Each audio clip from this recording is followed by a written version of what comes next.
All right, so today I'm going to show you how to do a dubbing loop. I get asked how to do a dubbing loop quite often. It's actually really simple. So all you're gonna do is pull out some line, make a loop with your finger, wrap over. Now you've got your little loop here, but if you let it go, it's just gonna slip. See, you gotta tie it down. And I like to go opposite directions. I'll go 1, 2, catch it over here, flip it, 1, 2, and then I'll flip it back and tie it down. 1, 2, 3, 4, and that thing is secure. It's not going to go anywhere. It'll break before it goes anywhere.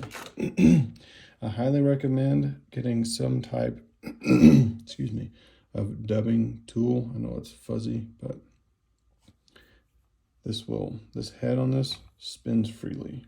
Okay, so you'll just hook it in your loop like so. I do also recommend using a bobbin cradle. That's what this is here, to get your line out of the way. And now you're just going to put your additive in there, whatever you want to use, whether it's craft fur, dubbing, deer hair. I mean, really the sky's limitless with that. All right, so we've got some dubbing here. It's actually my dog's hair. In order to get this to go in there properly, I'm going to take this and just stack it by hand. This obviously will not stack in a hair stacker because it's too fuzzy. Just keep doing this till you get all the ends even.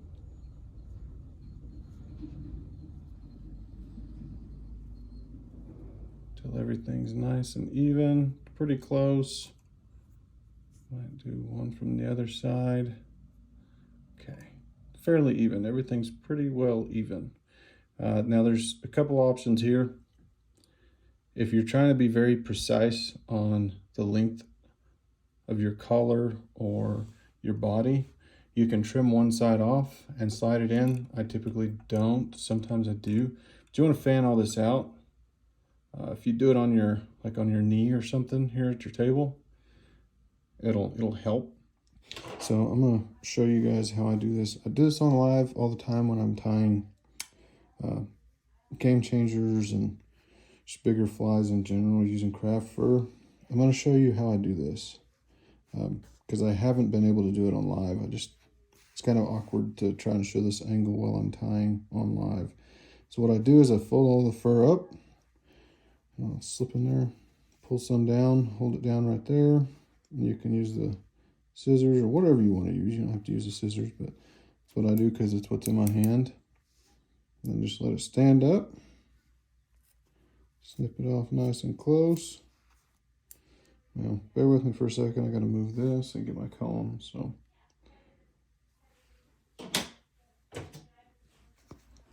you're going to take this fur. We'll zoom back in.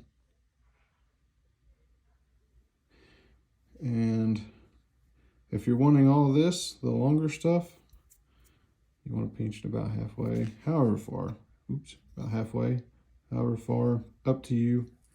And you comb out all that under fuzz. I actually keep this because this is good for dubbing, or you can create thin chenilles with it with dubbing loops or with a brush. Pull out all the loose ends. See how there's some fuzzy sticking out at the end there? Just gonna take and snip those off so it's even. And then when I lay this stuff out, I'll put it here on my leg. Actually, before I do, I'll kind of spread it out a little bit.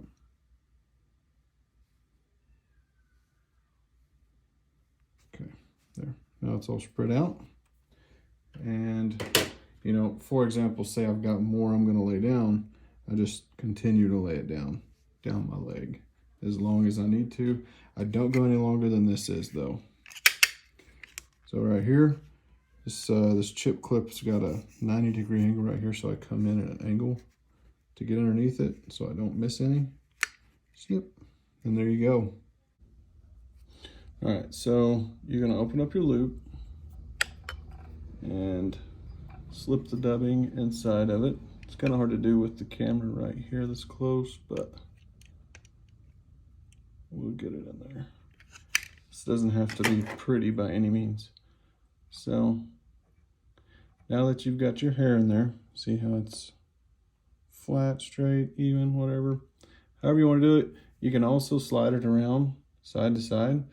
Another thing that I think would be a helpful pointer is right here. You can kind of slide it up and down, right?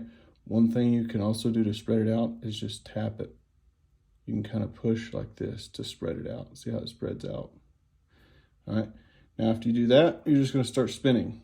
I like to make sure I'm pulling perpendicular to the clamp. That way I don't run into the hook sliding. It most likely isn't, but there's a chance. And then you're just going to start spinning it. Spin this thing. Spin it a bunch. So see this part right here? Kind of bound up. I like to take a pick, kind of pick it out. There we go. Oh. See what I mean? It's hard to do with this camera right here close. All right. Kind of spun pretty tight. Now I'm going to take this brush. Don't use, it depends on what you're using for the thread, but just be mindful. Don't be too rough on thin thread. You'll snap it. And then once you've got that, you just kind of fold it all back to where you want it. Like so. And just start taking your wraps. Every wrap you want to fold it back.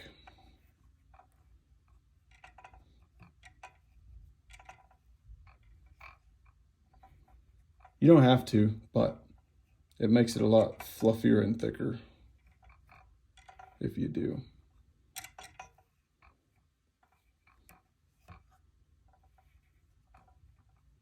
And there's all kinds of different options for materials to use for this. There's also all kinds of different options to put underneath, you know, for a hot spot, like a hidden hot spot. I've done that before. Trying to make it look like an egg covered in moss or something. Once you get to this point, you'll take your thread off your bobbin cradle and then just tie it in. It's as simple as that. Easy peasy lemon squeezy.